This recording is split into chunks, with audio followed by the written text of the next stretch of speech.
ਸਤਿ ਸ਼੍ਰੀ ਅਕਾਲ ਜੀ। News Asia Punjabi ਦੇਖ ਰਹੇ ਹੋ ਤੁਸੀਂ ਤੇ ਮੈਂ ਹਾਂ ਕੁਲਵੰਤ ਸਿੰਘ। ਅਸੀਂ ਇਸ ਵੇਲੇ ਖੜੇ ਹਾਂ ਇੱਕ ਅਜਿਹੀ ਪਹਾੜੀ ਇਲਾਕੇ ਦੇ ਵਿੱਚ। ਚਾਰੋਂ ਤਰਫ ਹਿਮਾਲਿਆ ਦੇ ਪਹਾੜ ਨੇ, ਜਿੱਥੇ ਤੁਸੀਂ ਦੇਖ ਸਕਦੇ ਹੋ ਹਰਾ ਹਰਾ ਚਾਰੇ ਤਰਫ ਹਰਿਆਵਲ ਹੈ। ਔਰ ਦਾ ਥਰਡ ਆਈ ਸੈਂਟਰ ਜਿਹੜਾ ਡਾਕਟਰ ਅਵਧੇਸ਼ ਪਾਂਡੇ ਦਾ ਬਣਾਇਆ ਹੋਇਆ ਇੱਥੇ ਸੈਂਟਰ ਹੈਗਾ। ਇਸ ਪੂਰੀ ਜਗ੍ਹਾ ਦੇ ਵਿੱਚ ਤੁਸੀਂ ਅੰਦਰ ਜਦੋਂ ਤੁਹਾਨੂੰ ਲੈ ਕੇ ਜਾਵਾਂਗੇ, ਬੜਾ ਸ਼ਾਨਦਾਰ ਤਰੀਕੇ ਦਾ ਇਹ ਬਣਿਆ ਹੋਇਆ ਵੱਡਾ ਗਰਾਊਂਡ ਹੈ। ਨਾਲ ਇੱਕ ਨਦੀ ਹੈ, ਸਹਿਸਤਰਧਾਰਾ ਨਦੀ ਹੈ। ਸਹਿਸਤਰਧਾਰਾ ਨਦੀ ਜਿਹੜੀ ਹੈ ਉਹਦਾ ਆਪਣਾ ਇੱਕ ਇਤਿਹਾਸ ਹੈ। ਉਹ ਨਦੀ ਜਿਹੜੀ ਹੈ ਇੱਥੋਂ ਨਿਕਲ ਕੇ ਜਾ ਰਹੀ ਹੈ, ਜਿਹੜੀ ਅੱਗੇ ਜਾ ਕੇ ਗੰਗਾ ਦੇ ਵਿੱਚ ਜਾ ਕੇ ਮਿਲਦੀ ਹੈਗੀ ਹੈ। ਅਤੇ ਉਹ ਗੰਗਾ ਦੇ ਵਿੱਚ ਦੇ ਪਾਣੀ ਜਿਹੜਾ ਸਾਡਾ ਜਲ ਜਿਹੜਾ ਗੰਗਾ ਦਾ ਹੈਗਾ, ਉਸ ਦੇ ਸ਼ੁੱਧ ਹੋਣ ਦਾ ਵੀ ਉਹਦੇ ਵਿੱਚ ਇੱਕ ਇਸ ਨਦੀ ਦਾ ਇੱਕ ਬੜਾ ਵੱਡਾ ਰੋਲ ਰਹਿੰਦਾ। ਇਹ ਜਿਹੜਾ ਦਾ ਥਰਡ ਆਈ ਸੈਂਟਰ ਹੈਗਾ, ਇਸ ਸੈਂਟਰ ਦੀ ਖਾਸੀਅਤ ਇਹ ਰਹੇਗੀ ਕਿ ਇੱਥੇ ਟੋਟਲ ਦਾ ਟੋਟਲ ਜਿਹੜਾ ਪੂਰਾ ਦਾ ਪੂਰਾ ਇਲਾਜ ਜਿਹੜਾ ਹੋਏਗਾ ਉਹ ਹੋਏਗਾ ਬਿਲਕੁਲ ਕੁਦਰਤੀ ਤਰੀਕੇ ਦੇ ਨਾਲ। ਮੇਰੇ ਨਾਲ ਇਸ ਸੈਂਟਰ ਦੇ ਵਿੱਚ ਜਿਹੜੇ ਡਾਕਟਰ ਅਵਧੇਸ਼ ਪਾਂਡੇ ਨੂੰ ਅਸਿਸਟ ਕਰ ਰਹੇ ਨੇ, ਹਰਦੀਪ ਕੌਰ ਜੀ ਔਰ ਡਾਕਟਰ ਚੰਦਾ, ਮੈਂ ਇਹਨਾਂ ਦਾ ਸਵਾਗਤ ਕਰਾਂਗਾ ਔਰ ਇਹਨਾਂ ਤੋਂ ਜਾਣਦੇ ਹਾਂ ਆਪਾਂ ਕਿ ਇਸ ਸੈਂਟਰ ਦੀਆਂ ਖੂਬੀਆਂ ਕੀ ਹੈ। ਹਰਦੀਪ ਜੀ, ਤੁਹਾਡਾ ਸਵਾਗਤ। Thank you sir the third eye ਜਿੱਦਾਂ ਤੁਸੀਂ ਇੰਟਰੋਡਿਊਸ ਕੀਤਾ ਹੈ, ਥਰਡ ਆਈ ਡਾਕਟਰ ਪਾਂਡੇ ਨੇ ਸ਼ੁਰੂ ਕੀਤਾ ਆਪਣਾ ਸੈਂਟਰ ਦੇਹਰਾਦੂਨ ਦੇ ਸ਼ਸਤਰਧਾਰਾ ਵਿੱਚ। ਇੱਥੇ ਸਰ ਸਾਰੇ ਨੈਚੁਰਲ ਪ੍ਰੋਸੈਸ ਨੇ, ਠੀਕ ਹੈ। ਇੱਥੇ ਇੱਕ ਮਤਲਬ ਹਿਮਾਲੇ ਦੀ ਗੋਦੀ 'ਚ ਆਪਾਂ ਬੈਠੇ ਹੋਏ ਹਾਂ ਅਤੇ ਇੱਥੋਂ ਦੀ ਹਵਾ ਜਿੱਦਾਂ ਤੁਸੀਂ ਦੱਸਿਆ ਹੈ ਕਿ ਚਾਰੋਂ ਤਰਫ ਮਤਲਬ ਬਹੁਤ ਹੀ ਸ਼ੁੱਧ ਹਵਾ, ਬਹੁਤ ਹੀ ਪਿਓਰ ਹੈ, ਜਿਹਦੇ ਵਿੱਚ ਸਾਰੇ ਹੀ ਹੀਲਿੰਗ ਪ੍ਰੋਪਰਟੀਜ਼ ਨੇ ਸਰ। ਅਤੇ ਇੱਥੇ ਆਪਾਂ ਬਿਨਾਂ ਐਲੋਪੈਥਿਕ ਮੈਡੀਕੇਸ਼ਨ ਦੇ ਪੇਸ਼ੈਂਟ ਨੂੰ ਹੀਲ ਕਰਾਂਗੇ। ਇਹਦੇ ਵਿੱਚ ਐਲੋਪੈਥਿਕ ਮੈਡੀਕੇਸ਼ਨਸ ਯੂਜ਼ ਨਹੀਂ ਹੋਣਗੀਆਂ। ਇੱਥੇ 4 ਤਰ੍ਹਾਂ ਦੀ ਆਪਾਂ ਪ੍ਰੋਸੈਸ ਕਰਾਂਗੇ ਪੇਸ਼ੈਂਟ ਦੇ, ਜਿਹਦੇ ਵਿੱਚ ਆਪਾਂ ਸਵੇਰ ਤੋਂ ਸ਼ੁਰੂ ਕਰਦੇ ਹਾਂ, ਰੱਬ ਦਾ ਨਾਮ ਲੈ ਕੇ ਹਵਨ ਤੋਂ ਸ਼ੁਰੂ ਕੀਤਾ ਜਾਂਦਾ ਹੈ ਸਰ। ਉਹਦੇ ਬਾਅਦ ਯੋਗਾ ਮੈਡੀਟੇਸ਼ਨ ਤੋਂ ਪੇਸ਼ੈਂਟ ਦਾ ਦਿਨ ਸਟਾਰਟ ਹੁੰਦਾ ਹੈ। ਯੋਗਾ ਮੈਡੀਟੇਸ਼ਨ ਦੇ ਬਾਅਦ ਪੇਸ਼ੈਂਟ ਨੂੰ ਇੱਕ ਬ੍ਰੇਕਫਾਸਟ ਦਿੱਤਾ ਜਾਂਦਾ ਹੈ, ਜਿਹਦੇ ਵਿੱਚ ਜੋ ਵੀ ਰॉ ਡਾਈਟ ਜਾਂ ਪੇਸ਼ੈਂਟ ਦੀ ਡਿਜ਼ੀਜ਼ ਦੇ ਅਕੋਰਡਿੰਗ ਉਹਨਾਂ ਦਾ ਜੋ ਵੀ ਰਹਿੰਦਾ ਪੂਰੇ ਦਿਨ ਦਾ ਮੀਲ ਸੈੱਟ ਰਹਿੰਦਾ ਹੈ। ਇਹਦੇ 'ਚ ਤੁਸੀਂ ਹਵਨ ਦੀ ਗੱਲ ਕੀਤੀ ਹੈਗੀ। ਹਵਨ ਜਿਹੜਾ ਉਹ ਵੀ ਆਪਣੇ ਆਪ ਦੇ ਵਿੱਚ ਕੁਝ ਵੱਖਰੇ ਕਿਸਮ ਦਾ ਹਵਨ ਹੁੰਦਾ ਜਾਂ ਫਿਰ ਆਮ ਹਵਨ ਦੀ? ਨਹੀਂ, ਆਮ ਹਵਨ ਨਹੀਂ ਹੈ ਸਰ। ਹਵਨ ਦੇ ਵਿੱਚ ਕੁਝ ਅਜਿਹੀਆਂ ਆਪਾਂ ਔਸ਼ਧੀਆਂ ਕਹਿ ਲਓ, ਜੜੀ ਬੂਟੀਆਂ ਕਹਿ ਲਓ, ਜੋ ਆਪਾਂ ਯੂਜ਼ ਕਰਦੇ ਹਾਂ। ਹਾਂ, ਉਹਦੇ ਵਿੱਚ ਕੁਝ ਮੈਡੀਕੇਟਡ ਹਰਬਸ, ਕੁਝ ਔਸ਼ਧੀਆਂ ਜਿਹੜੀਆਂ ਆਪਾਂ ਯੂਜ਼ ਕਰਦੇ ਹਾਂ, ਉਹ ਆਪਣਾ ਜਿਹੜੇ ਸਾਡੇ ਪੰਡਿਤ ਜੀ ਨੇ ਉਹ ਯੂਜ਼ ਕਰਦੇ ਆ ਪੇਸ਼ੈਂਟ ਦੇ ਜੋ ਡਿਜ਼ੀਜ਼ ਦੇ ਅਕੋਰਡਿੰਗ।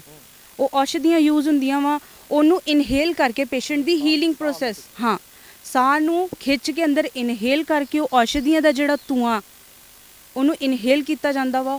ਉੱਥੋਂ ਹੀ ਪੇਸ਼ੈਂਟ ਦਾ ਸੁਬਾਹ ਤੋਂ ਜਿਹੜਾ ਹੀਲਿੰਗ ਪ੍ਰੋਸੈਸ ਸਟਾਰਟ ਹੋ ਜਾਂਦਾ। ਯਾਨੀ ਕਹਿਣ ਤੋਂ ਭਾਵ ਇਹ ਹੈ ਕਿ ਜਿਹੜਾ ਉੱਧਰੋਂ ਹਵਨ ਸਟਾਰਟ ਹੁੰਦਾ, ਉਹਦੇ ਵਿੱਚ ਜੜੀ ਬੂਟੀਆਂ ਦੀ ਜਿਹੜੀ ਆਹੂਤੀ ਦਿੱਤੀ ਜਾਂਦੀ ਹੈ। ਜਿਉਂ ਹੀ ਉਹ ਜੜੀ ਬੂਟੀਆਂ ਜਲਦੀਆਂ ਨੇ ਔਰ ਉਹ ਉਸ ਦਾ ਧੂੰਆਂ ਨਿਕਲਦਾ, ਤਾਂ ਉਸ ਧੂੰਏ ਵੇਲੇ ਉੱਥੇ ਉਹਨਾਂ ਨੂੰ ਕਿਹਾ ਜਾਂਦਾ ਕਿ ਤੁਸੀਂ ਇਸ ਨੂੰ ਸਾਹ ਲੰਬਾ ਖਿੱਚੋ, ਨੱਕ ਰਾਹੀਂ ਸਾਹ ਛੱਡੋ, ਅਤੇ ਉਹ ਜਿਹੜਾ ਜੜੀ ਬੂਟੀਆਂ ਦਾ ਧੂੰਆਂ ਜਾਂ ਜਿਹੜਾ ਹੁੰਦਾ ਉਹ ਉਹਨਾਂ ਦੀ ਸੁਗੰਧੀ ਜਿਹੜੀ ਹੁੰਦੀ ਹੈ ਉਹਨਾਂ ਦੇ ਅੰਦਰ ਜਾਂਦੀ ਹੈ ਔਰ ਬਾਹਰ ਨਿਕਲਦੀ ਹੈ, ਤਾਂ ਉਹ ਅੰਦਰ ਦਾ ਜਿਹੜਾ ਬਿਮਾਰੀ ਨੂੰ ਵੀ ਉਹ ਹੀਲ ਕਰਦੀ ਹੈ। ਇੱਕ ਵੱਖਰਾ ਤਰੀਕਾ ਹੈ ਹੀਲਿੰਗ ਦਾ। ਹਰਦੀਪ ਜੀ, ਇਸ ਪ੍ਰੋਪਰਟੀ ਦੇ ਵਿੱਚੋਂ ਦੀ ਨਿਕਲ ਕੇ ਸਹਿਸਤਰਧਾਰਾ ਜਿਹੜੀ ਆ ਉਹ ਨਦੀ ਜਾ ਰਹੀ ਹੈ, ਇਸ ਬਾਰੇ ਕੁਝ ਜਾਣਕਾਰੀ ਦਿਓਗੇ ਅਤੇ ਨਾਲੇ ਸਾਡੇ ਦਰਸ਼ਕਾਂ ਨੂੰ ਨਦੀ ਦਿਖਾਓਗੇ ਤੁਸੀਂ? ਬਿਲਕੁਲ ਸਰ। ਨਦੀ, ਹਾਂਜੀ ਸ਼ੋਰ ਸਰ।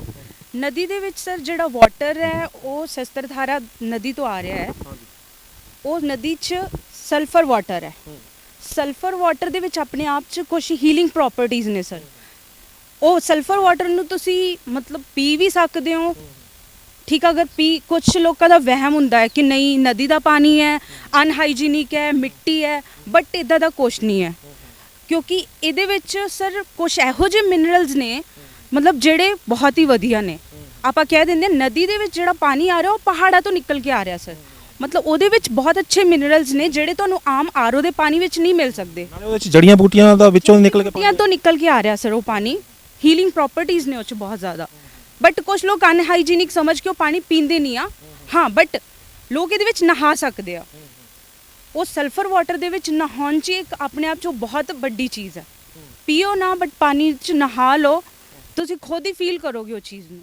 ਦਰਸ਼ਕਾਂ ਨੂੰ ਦਿਖਾ ਦਈਏ, ਮੈਂ ਬੇਨਤੀ ਕਰੂੰਗਾ ਕੈਮਰਾ ਪਰਸਨ ਨੂੰ ਕਿ ਉਹ ਇਸ ਨਦੀ ਨੂੰ ਦਿਖਾਉਣ ਚਾਰੋਂ ਪਾਸੋਂ ਕਿਸ ਤਰੀਕੇ ਦੇ ਨਾਲ ਇਸ ਪ੍ਰੋਪਰਟੀ ਦੇ ਵਿੱਚੋਂ ਦੀ ਨਿਕਲ ਕੇ ਇਹ ਨਦੀ ਜਿਹੜੀ ਹੈ ਉਹ ਜਾ ਰਹੀ ਹੈ ਔਰ ਕਿਹੜੀ ਨਦੀ ਹੈ। ਇਸ ਨਦੀ ਦੇ ਵਿੱਚ ਇੱਕ ਆਪਣੇ ਆਪ ਦੀ ਥੈਰੇਪੀ ਦਿੱਤੀ ਜਾਂਦੀ ਹੈ। ਹਰਦੀਪ ਜੀ, ਥੈਰੇਪੀ ਦਿੱਤੀ ਜਾਂਦੀ ਹੈ ਆਪਣੇ ਆਪ ਦੇ ਵਿੱਚ? ਹਾਂਜੀ, ਇੱਕ ਹਿਸਾਬ ਨਾਲ ਸਰ ਥੈਰੇਪੀ ਹੈ ਵੀ। It's a part of therapy, ਕਿਉਂਕਿ ਪੇਸ਼ੈਂਟ ਇਹਦੇ ਵਿੱਚ ਆ ਕੇ ਥੋੜੀ ਦੇਰ ਅਗਰ ਪੈਰ ਵੀ ਆਪਣੇ ਡਿਪ ਕਰਕੇ ਬਹਿ ਜਾਣਗੇ, ਉਹਨਾਂ ਨੂੰ ਖੁਦ ਹੀ ਇੱਕ ਫੀਲ ਗੁੱਡ ਫੈਕਟਰ ਆਏਗਾ। ਇਹ ਨਦੀ ਮੈਂ ਡਾਕਟਰ ਸਾਰੇ ਜਿਹੜੇ ਪੇਸ਼ੈਂਟਸ ਦੀ ਦੇਖ ਰੇਖ, ਇਹਨਾਂ ਦੀ ਦੇਖ ਰੇਖ ਦੇ ਵਿੱਚ ਹੁੰਦਾ। ਡਾਕਟਰ ਚੰਦਾ, ਸਵਾਗਤ ਹੈ ਜੀ ਤੁਹਾਡਾ। ਸਤਿ ਸ਼੍ਰੀ ਅਕਾਲ ਸਰ। ਸਤਿ ਸ਼੍ਰੀ ਅਕਾਲ ਜੀ। ਡਾਕਟਰ ਚੰਦਾ, ਪਾਣੀ ਤਾਂ ਹਰ ਜਗ੍ਹਾ ਦੇ ਉੱਤੇ ਹੈ, ਪਾਣੀ ਹੋਰ ਨਦੀਆਂ ਦੇ ਵਿੱਚ ਵੀ ਹੈ। ਤੁਸੀਂ ਇੱਥੇ ਕਾਫੀ ਸਮੇਂ ਤੋਂ ਹੈਗੇ ਹੋ, ਇੱਕ ਡਾਕਟਰ ਦੇ ਲਿਹਾਜ਼ ਨਾਲ ਤੁਸੀਂ ਇਸ ਨਦੀ ਨੂੰ, ਇਸ ਜਲ ਨੂੰ, ਇਸ ਥੈਰੇਪੀ ਨੂੰ ਕਿਸ ਤਰ੍ਹਾਂ ਦੇਖਦੇ ਹੋ? ਸਰ ਮੈਂ ਤੈਨੂੰ ਬਹੁਤ ਵਧੀਆ ਦੇਖਦੀ ਹਾਂ, ਕਿਉਂਕਿ ਇਹਦੇ ਵਿੱਚ ਇਹ ਪਾਣੀ ਕੱਲਾ ਪਾਣੀ ਨਹੀਂ ਆ ਰਿਹਾ, ਇਹ ਬਹੁਤ ਸਾਰੀਆਂ ਸ਼ਸਤਰਧਾਰਾ ਦੇ ਉੱਪਰ ਜੜੀਆਂ ਬੂਟੀਆਂ ਨੇ ਜਿਨ੍ਹਾਂ ਦੇ ਵਿੱਚੋਂ ਵਹਿ ਕੇ ਪਾਣੀ ਆ ਰਿਹਾ ਹੈ। ਇਹਦੇ ਵਿੱਚ ਅੱਧੇ ਤੋਂ ਜ਼ਿਆਦਾ ਹੀਲਿੰਗ ਨੇ, ਠੀਕ ਹੈ। ਜੇ ਕੋਈ ਪੇਸ਼ੈਂਟ ਇਹਦੇ ਵਿੱਚ 5 ਮਿੰਟ ਵੀ ਲੇਟ ਲੈਂਦਾ ਹੈ, ਉਸ ਤੋਂ ਬਾਅਦ ਉਹਦੀ ਬੋਡੀ ਉਹਨੂੰ ਪੁੱਛਿਆ ਜਾਵੇ ਤਾਂ ਬੋਲਦਾ ਹੈ ਕਿ ਮੇਰੀ ਜਿਹੜੀ ਪੇਨ ਆ ਅੱਧੀ ਹੋ ਗਈ ਹੈ, ਅੱਧੀ ਹੋ ਗਈ ਹੈ। ਯਾਨੀ ਇਹਦਾ ਜਿਹੜਾ ਪੀਐਚ ਲੈਵਲ ਵੀ ਜਿਹੜਾ ਉਹ ਜ਼ਿਆਦਾ ਹੈਗਾ, ਬਹੁਤ ਜ਼ਿਆਦਾ ਹੈ ਤੇ ਬਹੁਤ ਵਧੀਆ ਹੈ। ਤੇ ਮੈਨੂੰ ਨਹੀਂ ਲੱਗਦਾ ਕਿ ਇਹਦੀ ਕੋਈ ਹੋਰ ਐਗਜ਼ਾਮਪਲ ਦੇਣ ਦੀ ਲੋੜ ਆ। ਮੇਰੇ ਕੋਲ ਲਾਸਟ ਵੀਕ ਪੇਸ਼ੈਂਟ ਸੀ, ਉਹਦੇ ਵਿੱਚ ਇੱਕ ਬੱਚੀ ਸੀ 16 ਸਾਲ ਦੀ ਜੋ ਮੈਂਟਲੀ ਤੌਰ ਤੇ ਥੋੜੀ ਡਿਸਟਰਬ ਸੀ। ਉਹ ਇਹ 'ਚ 10-15 ਮਿੰਟ ਨਹੀਂ 2 ਘੰਟੇ ਪਾਣੀ ਵਿੱਚ ਲੇਟੀ ਰਹੀ ਹੈ। ਉਹਨੂੰ ਇੰਨਾ ਕੁ ਜ਼ਿਆਦਾ ਇੱਥੇ ਰਿਲੈਕਸ ਫੀਲ ਹੋ ਰਿਹਾ ਸੀ। ਤੇ ਇਹ 10 ਦਿਨ ਦਾ ਹੁੰਦਾ ਇੱਥੇ ਜਿਹੜਾ ਕੋਰਸ, ਜਿਹੜੇ ਪੇਸ਼ੈਂਟ ਇੱਥੇ ਆਉਂਦੇ 10 ਦਿਨ ਸਾਰਾ ਪ੍ਰੋਸੈਸ ਚੱਲਦਾ ਹੈ? ਜੀ ਸਰ, ਬਿਲਕੁਲ ਸਰ, 7 ਤੋਂ 10 ਦਿਨ ਦਾ ਹੁੰਦਾ ਹੈ। ਕਿਉਂਕਿ ਸਰ ਇਹਦੇ ਵਿੱਚ ਪੇਸ਼ੈਂਟ ਨੂੰ ਜੇ ਆਪਾਂ 7 ਦਿਨ ਲਈ ਐਡਮਿਟ ਕਰਦੇ ਆ ਤੇ ਜਦੋਂ ਤੀਜਾ ਦਿਨ ਆਂਦਾ ਹੈ ਪੇਸ਼ੈਂਟ ਨੂੰ ਲੱਗਣ ਲੱਗ ਜਾਂਦਾ ਕਿ ਮਗਰ ਤੇ ਮੇਰੇ ਸਿਰਫ 4 ਦਿਨ ਰਹਿ ਗਏ ਆ, ਮੈਂ ਕੀ ਠੀਕ ਹੋਵਾਂਗਾ। ਇਸ ਕਰਕੇ ਉਹਦਾ 10 ਦਿਨ ਦਾ ਕੀਤਾ ਜਾਂਦਾ ਹੈ ਤਾਂ ਕਿ ਪੇਸ਼ੈਂਟ ਪ੍ਰੋਪਰ ਵੇ ਨਾਲ ਠੀਕ ਹੋ ਕੇ ਘਰ ਜਾ ਸਕੇ।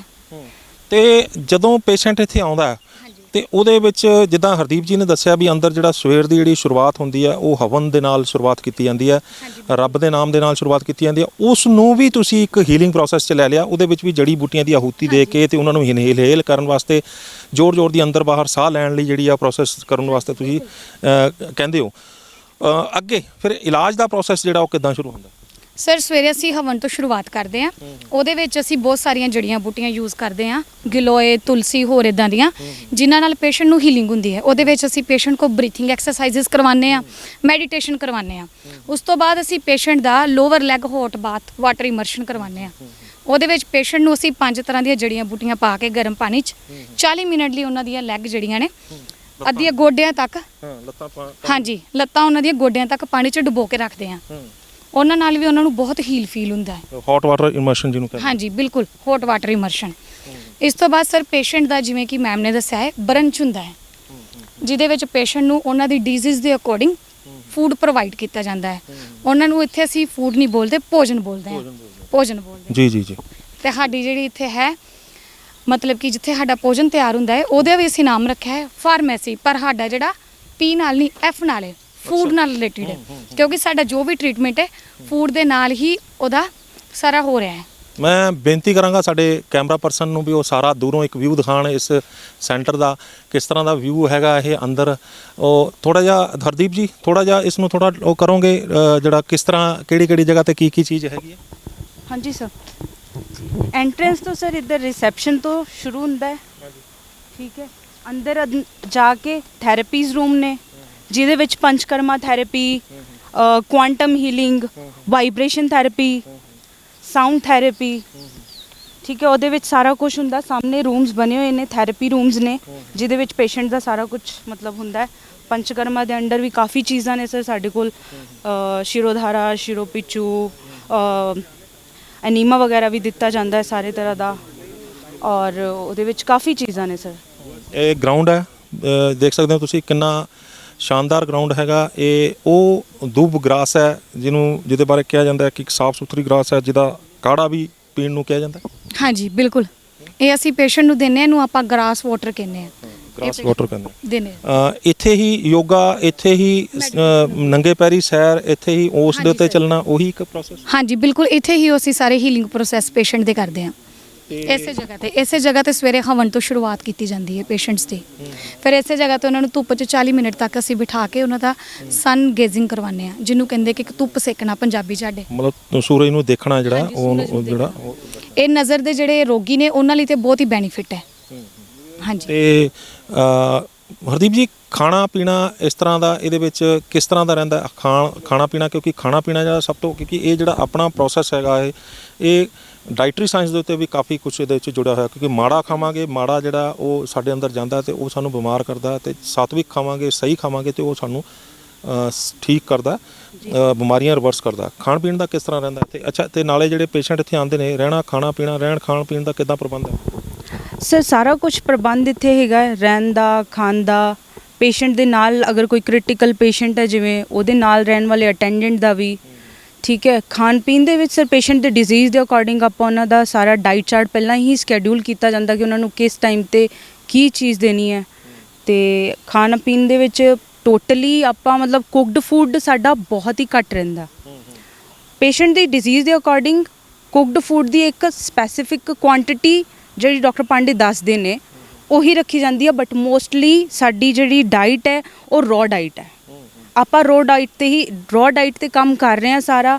ਰॉ ਡਾਈਟ ਦੇ ਵਿੱਚ ਆਪਾਂ ਉਹਨਾਂ ਨੂੰ ਡਿਜ਼ੀਜ਼ ਦੇ according salad, fruits, sprouts, cooked meal ਦੇ ਵਿੱਚ ਆਪਾਂ ਕਿਤੇ ਵੀ ਗਲੂਟਨ ਵਾਲੀ ਕੋਈ ਵੀ ਚੀਜ਼ ਯੂਜ਼ ਨਹੀਂ ਹੁੰਦੀ ਸਰ। ਕਿਚਨ ਦੇ ਵਿੱਚ ਗਲੂਟਨ ਦੀ no entry. Gluten free diet ਦੇ ਵਿੱਚ ਆਪਾਂ ਮਿਲਟਸ ਯੂਜ਼ ਕਰਦੇ ਹਾਂ ਸਰ।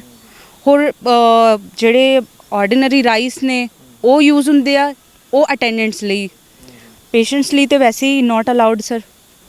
ਐਂਡ ਉਹੀ ਪੇਸ਼ੈਂਟ ਦੇ ਡਿਜ਼ੀਜ਼ ਦੇ ਹਿਸਾਬ ਉਹਨਾਂ ਦਾ ਬਰੰਚ ਹੁੰਦਾ ਹੈ, ਫਿਰ ਡਿਨਰ ਰੈਡੀ ਹੁੰਦਾ ਹੈ, ਇਹਦੇ ਵਿੱਚ ਸਾਰਾ ਹੁੰਦਾ ਹੈ। ਅਲੱਗ-ਅਲੱਗ ਮਤਲਬ ਹਰ ਟਾਈਮ ਦਾ ਅਲੱਗ-ਅਲੱਗ ਫੂਡ ਰਹਿੰਦਾ ਹੈ। ਡਾਕਟਰ ਚੰਦਾ, ਸਵੇਰੇ ਹਵਨ ਨਾਲ ਸ਼ੁਰੂਆਤ ਹੋਈ, ਦੈਨ ਉਹਨਾਂ ਦਾ ਇੱਥੇ ਯੋਗਾ ਕਰਵਾਇਆ ਗਿਆ, ਸਨ ਗੇਜ਼ਿੰਗ ਕਰਵਾਈ ਗਈ, ਦੈਨ ਉਸ ਤੋਂ ਬਾਅਦ ਇੱਕ ਦਿਨ ਦੀ ਰੂਟੀਨ ਜਿਹੜੀ ਆ ਪੇਸ਼ੈਂਟ ਦੀ ਕੀ ਰਹਿੰਦੀ ਹੈ? ਪਹਿਲਾਂ ਉਹਨਾਂ ਦਾ ਸਵੇਰੇ ਯੋਗਾ ਹੁੰਦਾ ਹੈ ਨਾਲ ਮੈਡੀਟੇਸ਼ਨ, ਉਸ ਤੋਂ ਬਾਅਦ ਹੌਟ ਵਾਟਰ ਇਮਰਸ਼ਨ ਕਰਵਾਉਂਦੇ ਆਪਾਂ, ਉਸ ਤੋਂ ਬਾਅਦ ਪੇਸ਼ੈਂਟ ਨੂੰ ਬਰੰਚ ਕਰਾਇਆ ਜਾਂਦਾ ਹੈ 8 ਤੋਂ 9 ਦੇ ਵਿੱਚ ਸਰ। ਕਿਉਂਕਿ ਸਰ ਅਸੀਂ ਖਾਣਾ ਜਿਹੜਾ ਸ਼ਾਮ ਦਾ 5 ਵਜੇ ਦੇ ਦੇਣਾ, 5 ਵਜੇ ਸ਼ਾਮ ਦੇ ਦੇਣਾ ਹੁੰਦਾ ਹੈ, ਕਿਉਂਕਿ ਪੇਸ਼ੈਂਟ ਦਾ ਫੂਡ ਡਾਈਜੈਸਟ ਹੋਣ 'ਚ ਘੱਟ ਤੋਂ ਘੱਟ 8 ਘੰਟੇ ਲੱਗਦੇ ਨੇ। ਯਾਨੀ ਤੁਸੀਂ ਇਹ ਕਹਿ ਰਹੇ ਹੋ ਕਿ ਜਿਹੜਾ 8 ਵਜੇ ਉਹਨੂੰ ਆਪਾਂ 8 ਵਜੇ ਖਾਣਾ ਦੇ ਦਿੰਦੇ ਆ, ਸਵੇਰੇ ਬ੍ਰੰਚ ਜਿਹੜਾ ਦੇ ਦਿੰਦੇ ਆ, ਇਹਦਾ ਮਤਲਬ ਉੱਠਦੇ ਹੋਰ ਵੀ ਜਲਦੀ ਹੋਣੇ? ਨਹੀਂ, ਸਵੇਰੇ ਉੱਠ ਕੇ ਜਦੋਂ ਐਕਸਰਸਾਈਜ਼ ਕਰਦੇ ਨੇ, ਮੈਡੀਟੇਸ਼ਨ ਕਰਦੇ ਨੇ, ਉਹਨਾਂ ਨੂੰ ਆਲਰੇਡੀ ਭੁੱਖ ਲੱਗ ਜਾਂਦੀ ਹੈ।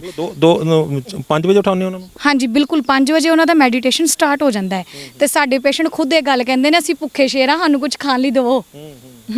ਤੇ ਅੱਛਾ ਚਲੋ, ਇਹ ਉਹਦਾ ਬ੍ਰੰਚ ਹੋ ਗਿਆ, ਦੈਨ ਉਸ ਤੋਂ ਬਾਅਦ ਸਰ ਫਿਰ ਅਸੀਂ ਉਹਨਾਂ ਦਾ ਅੱਧੇ ਘੰਟੇ ਦੀ ਰੈਸਟ ਦਿੰਦੇ ਹਾਂ, ਕਿਉਂਕਿ ਖਾਣਾ ਖਿਲਾ ਕੇ ਆਪਾਂ ਉਸੇ ਟਾਈਮ ਕੋਈ ਥੈਰੇਪੀ ਨਹੀਂ ਸਟਾਰਟ ਕਰ ਸਕਦੇ।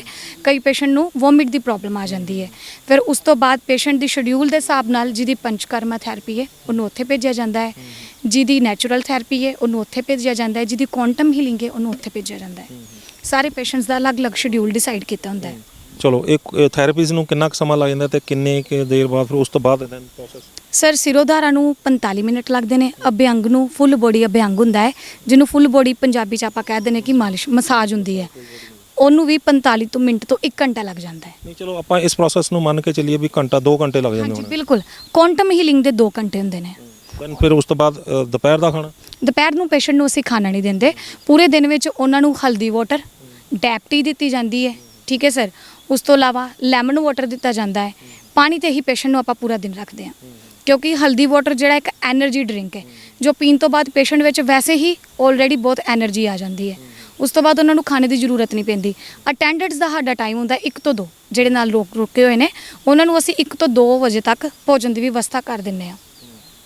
1 ਤੋਂ 2 ਤੱਕ ਭੋਜਨ ਦੀ ਵਿਵਸਥਾ ਕਰ ਦਿੰਦੇ ਆ, ਤੇ ਉਹ 2 ਵਜੇ ਤੋਂ ਬਾਅਦ ਫਿਰ ਉਸ ਤੋਂ ਬਾਅਦ ਰੈਸਟ ਕਰਵਾਉਂਦੇ ਉਹਨਾਂ ਨੂੰ, ਜਾਂ ਫਿਰ ਉਸ ਤੋਂ ਬਾਅਦ ਅਟੈਂਡੈਂਟ ਦਾ ਤਾਂ ਕੋਈ ਸਾਡੇ ਨਾਲ ਨਹੀਂ, ਉਹਨਾਂ ਦੀ ਜਿਹੜਾ ਪੇਸ਼ੈਂਟ ਹੁੰਦਾ, ਪੇਸ਼ੈਂਟ ਜਿਹੜੇ ਵਿੱਚੋਂ ਸਾਨੂੰ ਲੱਗਦਾ ਹੈ ਕਿ ਕਾਫੀ ਵੀਕ ਨੇ, ਜਿੱਦਾਂ ਕੈਂਸਰ ਦੇ ਸਾਡੇ ਕੋਲ ਲਾਸਟ ਸਟੇਜ ਦੇ ਪੇਸ਼ੈਂਟ ਆਉਂਦੇ ਨੇ, ਅਸੀਂ ਉਹਨਾਂ ਦੀ ਇੱਕ ਥੈਰੇਪੀ ਕਰਵਾ ਕੇ ਉਹਨਾਂ ਦੀ ਕੰਡੀਸ਼ਨ ਚੈੱਕ ਕਰਕੇ ਫਿਰ ਉਹਨਾਂ ਨੂੰ ਨੈਕਸਟ ਥੈਰੇਪੀ ਲਈ ਭੇਜਦੇ ਹਾਂ।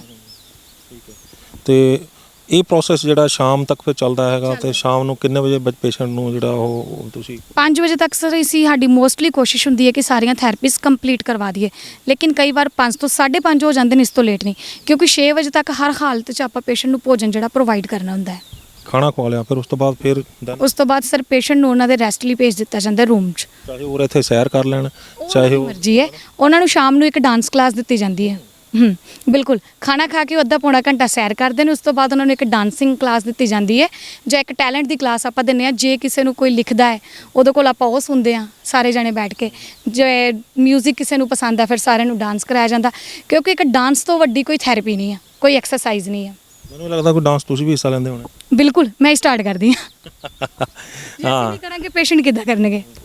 ਤੇ ਯਾਨੀ ਕਿ ਡਾਕਟਰਸ ਕੀ ਅਟੈਂਡੈਂਟ ਕੀ ਉਹਨਾਂ ਦੇ ਰਿਸ਼ਤੇਦਾਰ ਕੀ ਉਰੇ ਦਾ ਸਟਾਫ ਜਿਹੜਾ ਉਹ, ਤੇ ਕੀ ਹਰਦੀਪ ਜੀ ਸਾਰੇ ਹਰਦੀਪ ਜੀ ਤੁਸੀਂ ਵੀ ਡਾਂਸ 'ਚ ਹਿੱਸਾ ਲੈਂਦੇ ਹੋ? ਬਿਲਕੁਲ ਸਰ ਸਭ ਕਰਦੇ ਆ ਸਰ। ਪੇਸ਼ੈਂਟਸ ਨੂੰ ਜਦ ਤੱਕ ਆਪਾਂ ਨਹੀਂ ਕਰਾਂਗੇ ਪੇਸ਼ੈਂਟ ਕਿੱਥੋਂ ਕਰਨਗੇ ਸ਼ੁਰੂ। ਆਪਾਂ ਹੀ ਸਟਾਰਟ ਕਰਦੇ ਹਾਂ, ਫਿਰ ਪੇਸ਼ੈਂਟਸ ਦਾ ਵੀ ਥੋੜਾ ਕੌਨਫੀਡੈਂਸ ਬੂਸਟ ਕਰਦੇ ਹਾਂ ਕਿ ਆਓ ਸਾਰੇ, ਅਟੈਂਡੈਂਟਸ ਨੂੰ ਵੀ ਵਿੱਚ ਨਾਲ ਹੀ ਸਭ। ਯਾਨੀ ਕਿ ਇਹ ਇੱਕ ਧਿਆਨ ਜਿਹੜਾ ਹੈ ਉਹ ਡਾਈਵਰਟ ਕਰਨ ਲਈ ਵੀ ਮੈਂ ਬਿਮਾਰ ਨਹੀਂ ਹਾਂ, ਮੈਂ ਤੰਦਰੁਸਤ ਹਾਂ, ਔਰ ਇੱਕ ਅਲੱਗ ਤਰ੍ਹਾਂ ਦੀ ਐਕਸਰਸਾਈਜ਼। ਥੈਰੇਪੀਜ਼ ਦੇ ਪ੍ਰੋਸੈਸ 'ਚ ਪੇਸ਼ੈਂਟ ਕਈ ਵਾਰ ਮਤਲਬ ਪੇਸ਼ੈਂਟਸ ਦੇ ਵਿੱਚ ਪੇਸ਼ੈਂਸ ਥੋੜਾ ਘੱਟ ਹੁੰਦਾ ਤੇ ਥੋੜਾ ਸਾਰਾ ਦਿਨ ਥੈਰੇਪੀਜ਼ ਕਰਕੇ ਆਬਵੀਅਸ ਆ ਸਰ ਪੇਸ਼ੈਂਟ ਥੋੜਾ ਕਈ ਵਾਰ ਇੰਜੋਏ ਕਰਨਾ ਚਾਹੁੰਦਾ ਥੋੜਾ ਹੁੰਦਾ, ਹਰ ਇੱਕ ਪੇਸ਼ੈਂਟ ਨੂੰ ਥੱਕ ਜਾਂਦੇ ਆ ਹੈ ਨਾ, ਤੇ ਫਿਰ ਐਂਡ ਆਫ ਦ ਡੇ ਤੇ ਕੁਝ ਐਂਟਰਟੇਨਮੈਂਟ ਜ਼ਰੂਰੀ ਹੈ। ਯਾਨੀ ਕਿ ਉਹਨਾਂ ਨੂੰ ਇਹ ਅਹਿਸਾਸ ਨਹੀਂ ਕਰਵਾਇਆ ਜਾਂਦਾ ਕਿ ਤੁਸੀਂ ਬਿਮਾਰ ਹੋ, ਉਹਨਾਂ ਨੂੰ ਇਹ ਅਹਿਸਾਸ ਕਰਵਾਇਆ ਜਾਂਦਾ ਤੁਸੀਂ ਠੀਕ ਹੋ, ਤੁਸੀਂ ਸਾਡੇ ਵਰਗੇ ਹੋ, ਅਸੀਂ ਵੀ ਤੁਹਾਡੇ ਨਾਲ ਡਾਂਸ ਕਰ ਰਹੇ ਹਾਂ, ਤੁਸੀਂ ਵੀ ਡਾਂਸ ਕਰ ਰਹੇ ਹੋ। ਮੈਂ ਸਰ ਇਸ ਗੱਲ ਦਾ ਆਨਸਰ ਦੇਣਾ ਚਾਹੂੰਗੀ। ਉਹਦੇ ਵਿੱਚ ਇਹ ਹੈ ਕਿ ਪੇਸ਼ੈਂਟ ਦੀ ਫਿਜ਼ੀਕਲੀ ਚਾਹੇ ਹੈਲਥ ਠੀਕ ਹੋ ਜਾਏ, ਬਟ ਜਿੰਨੀ ਤੱਕ ਮੈਂਟਲੀ ਸਟੈਬਿਲਿਟੀ ਨਹੀਂ ਆਂਦੀ ਉਨੀ ਦੇਰ ਤੱਕ ਪੇਸ਼ੈਂਟ ਕਦੀ ਵੀ ਆਪਣੇ ਆਪ ਨੂੰ ਠੀਕ ਨਹੀਂ ਮੰਨਦਾ। ਇਸ ਕਰਕੇ ਅਸੀਂ ਉਹਨਾਂ ਦਾ ਧਿਆਨ ਡਿਵਰਟ ਕਰਨ ਲਈ ਉਹਨਾਂ ਨੂੰ ਅਲੱਗ-ਅਲੱਗ ਐਕਟੀਵਿਟੀਜ਼ ਕਰਵਾਉਂਦੇ ਆ ਤਾਂ ਕਿ ਉਹਨਾਂ ਨੂੰ ਇਹ ਨਾ ਲੱਗੇ ਕਿ ਕਿੱਥੇ ਅਸੀਂ ਆ ਕੇ ਕੈਦ ਹੋ ਗਏ ਆ, ਉਹ ਆਪਣੇ ਆਪ ਨੂੰ ਠੀਕ ਫੀਲ ਕਰਨ। ਗੁੱਡ। ਤੇ ਉਸ ਤੋਂ ਬਾਅਦ ਫਿਰ ਉਹ ਜਿਹੜਾ ਉਹਨਾਂ ਨੂੰ ਸੌਣ ਲਈ ਭੇਜ ਦਿੱਤਾ ਜਾਂਦਾ। ਇਸੇ ਤਰ੍ਹਾਂ ਇਹ ਸਾਰਾ ਜਿਹੜਾ 10 ਦਿਨ ਤੱਕ ਜਿਹੜਾ ਪੂਰਾ ਪ੍ਰੋਸੈਸ ਚੱਲਦਾ। ਹਾਂਜੀ ਬਿਲਕੁਲ।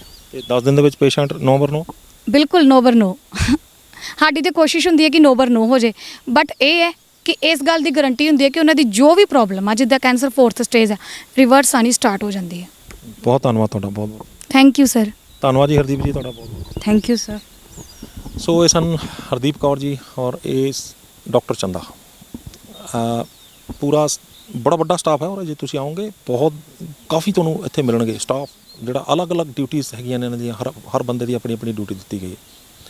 ਔਰ ਇੱਥੇ ਆ ਕੇ ਇੱਦਾਂ ਲੱਗਦਾ ਹੀ ਨਹੀਂ ਹੈ ਕਿ ਆਪਾਂ ਕਿਸੇ ਹਸਪੀਟਲ 'ਚ ਆਏ ਹੋਏ ਹਾਂ, ਕਿਸੇ ਵੈਲਨੈਸ ਸੈਂਟਰ 'ਚ ਆਏ ਹੋਏ ਹਾਂ। ਇੱਥੇ ਐਂ ਲੱਗਦਾ ਕਿ ਜਿਸ ਤਰ੍ਹਾਂ ਆਪਾਂ ਕਿਸੇ ਪਿਕਨਿਕ ਸਪੌਟ 'ਤੇ ਆਏ ਹੋਏ ਹਾਂ, ਆਪਾਂ ਇੰਜੋਏ ਕਰ ਰਹੇ ਹਾਂ, ਹਰ ਕੋਈ ਬੰਦਾ ਆਪਸ 'ਚ ਗੱਲਾਂ ਕਰ ਰਿਹਾ ਫ੍ਰੀ। ਕੋਈ ਕਿਸੇ ਨੂੰ ਐਂ ਲੱਗ ਨਹੀਂ ਰਿਹਾ ਵੀ ਇਹ ਪੇਸ਼ੈਂਟ ਹੈਗਾ। ਹਰ ਬੰਦਾ ਜਿਹੜਾ ਆਪਣੇ ਆਪ ਨੂੰ ਠੀਕ, ਔਰ ਜਦੋਂ ਮਨ ਠੀਕ ਹੋ ਜਾਂਦਾ ਤਾਂ ਉਦੋਂ ਸਰੀਰ ਆਪਣੇ ਆਪ ਠੀਕ ਹੋ ਜਾਂਦਾ। ਉਮੀਦ ਕਰਦੇ ਹਾਂ ਕਿ ਇਹ ਵੀਡੀਓ ਤੁਹਾਨੂੰ ਪਸੰਦ ਆਈ ਹੋਵੇਗੀ।